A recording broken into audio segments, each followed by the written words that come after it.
ministre. La parole est à monsieur Nicolas Sansu pour la gauche Merci. démocrate et républicaine. Merci Madame la Présidente. Monsieur le Premier ministre, samedi prochain, dans la très grande majorité de nos 36 000 communes, à Vesoul comme à Vison, nos concitoyens vont se lever à l'appel des élus pour préserver l'investissement public local et les services publics de proximité mis en danger par une baisse brutale des dotations de l'État aux collectivités locales, contrairement à l'engagement numéro 54 du candidat Hollande. Les élus signataires de cet appel viennent de tous les partis politiques. La question qui se pose est simple. La baisse de dotation de l'État aux collectivités de 28 milliards d'euros cumulés en 4 ans est-elle porteuse d'activité, d'emploi et de croissance? À l'évidence, non. Nous connaissons tous l'implication de nos collectivités face aux défis de demain. Réussite de la transition énergétique, maintien de la cohésion sociale et territoriale, soutien à l'éducation et à la culture, accueil des populations fragiles comme c'est le cas avec celles et ceux qui fuient la guerre et le chaos. La grande tradition française d'humanisme, d'innovation et de développement passe aussi par l'intelligence locale. Au cours des premières auditions de la commission d'enquête sur les conséquences de la baisse des concours de l'État au bloc communal, tous nos interlocuteurs nous ont fait part de leur inquiétude. L'investissement public de ce bloc communal pourrait s'effondrer de 31 milliards en 2014 à 23 milliards en 2017. Déjà, certaines communes sont dans l'incapacité d'équilibrer leur budget. Au-delà de la refonte de la DGF, au-delà de l'annonce d'un fonds d'investissement d'1 milliard d'euros, il est urgent, monsieur le Premier ministre, de ne pas sacrifier l'épargne des collectivités et de sauvegarder leur capacité à investir. Les députés du Front de gauche vous proposent donc 2 pistes. L'une consiste à divertir une partie des 20 milliards du crédit d'impôt compétitivité emploi. L'autre, à créer un fonds de péréquation verticale assis sur les actifs financiers des entreprises.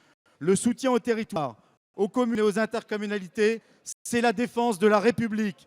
C'est pour cela que samedi, tous les républicains feront cause commune. Merci monsieur le député. La parole est à madame la ministre de la décentralisation et de la fonction publique. Merci Madame la Présidente, Monsieur le député Sansu. Nul ne conteste le rôle des collectivités locales. Nul. Nous avons effectivement décidé collectivement une baisse de 50 milliards à laquelle vous n'avez pas adhéré.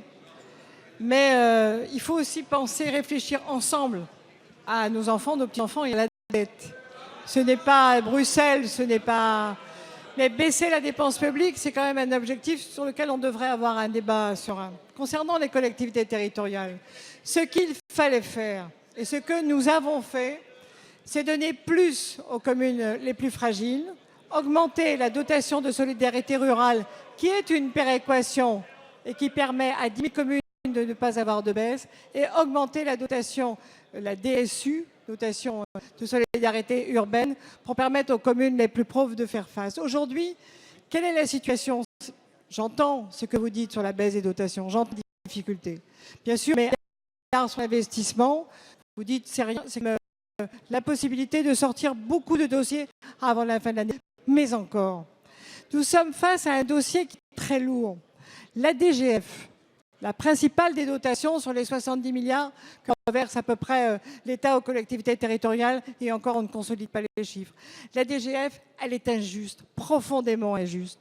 Vous pouvez avoir 2 communes qui ont la même population, les mêmes catégories socio-professionnelles, et l'une a 1 quand l'autre a 2. Ce que nous vous proposons justement, c'est face à cette baisse de dotation et à l'équilibre que nous avons atteint cette année, c'est de nous accompagner sur la réforme de la DGF pour qu'elle soit juste, c'est-à-dire que la péréquation, vous avez raison, soit verticale et non plus simplement horizontale, c'est-à-dire entre les collectivités elles-mêmes comme elle est aujourd'hui. Je sais que vous serez à ce rendez-vous-là. Merci madame la ministre.